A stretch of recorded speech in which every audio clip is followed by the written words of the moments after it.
भारतीय स्वातंत्र्य दिनानिमित्त सर्व धर्मगुरूंचा सन्मान. राष्ट्रीय एकात्मता टिकून राहण्यासाठी समाजवादी पक्षाच्या वतीने अनोखा उपक्रम राबवण्यात आला.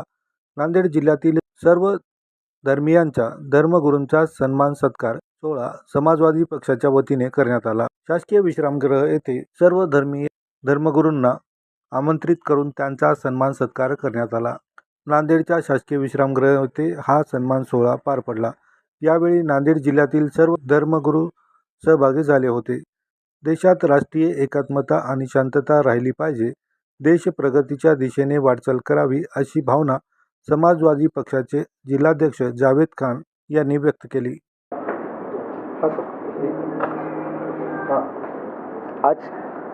आज नांदेड के शासकीय विश्रामगृहात समाजवादी पक्षातर्फे देशाच्या एकतेसाठी सर्व धर्मगुरूंच्या सन्मानासाठी एक प्रोग्राम ठेवण्यात आलेला होता. त्यामध्ये सगळे धर्माचे वरिष्ठ धर्मगुरू इथं आलेले होते. त्यांचा सत्कार इथं झाला आणि आमचा उद्देश एकच आहे की समाजवादी पक्षाहून सर्व समाज मिळून देशाच्या प्रगतीसाठी योगदान द्यावे.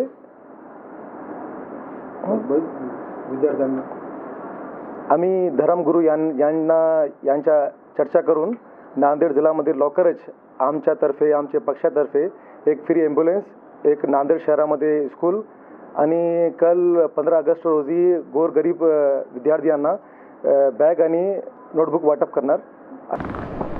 आज नांदेडमध्ये नांदेडच्या रेस्ट हाऊसमध्ये एक 15 ऑगस्टच्या पार्श्वभूमीवर एक प्रोग्राम ठेवण्यात आलं होतं.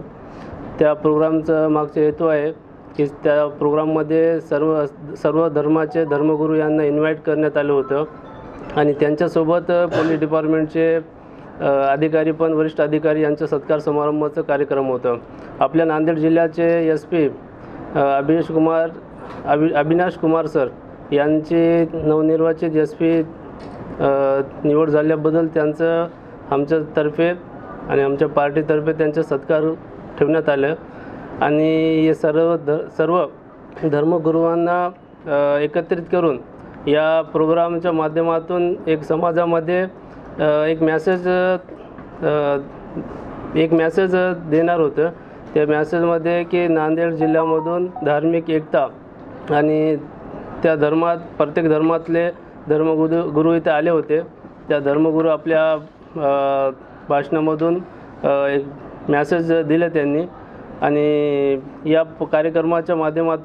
कार्यक्रमामधून धर्मगुरूंच्या या बैठकीमध्ये जे त्यांच्या याच्याकडून जे निर्णय झालं त्याच्यामधून आमच्याकडून जावेद खान समाजवादी पार्टी जिल्हा अध्यक्ष आणि मी आबेद पटेल समाजवादी पार्टी जिल्हा उपाध्यक्ष आमच्याकडून आणि समाजवादी पार्टीच्या नावाने नांदेड जिल्ह्यामध्ये लवकरच एक फ्री ॲम्ब्युलन्स चालू करणार आहेत. आणि दुसरी गोष्ट नांदेड शहरमध्ये एक जिल्हा परिषद प्रायमरी स्कूल चालू करणार आहेत. आणि आता सध्या तर परमिशन बंद आहे. ते शाळा जे जुनी आहे 15 वर्ष अगोदर चालू झालेली आहे ते आम्ही विकत घेतली आणि त्याचं काम चालू आहे. उद्देश काय आहे सर्व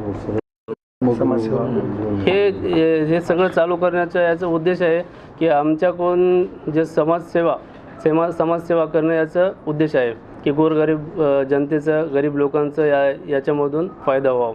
त्याच्यामुळे एक शाळा लवकरच चालू करतील आणि नांदेड शहरामध्ये एक हॉस्पिटल गरीब जनतेसाठी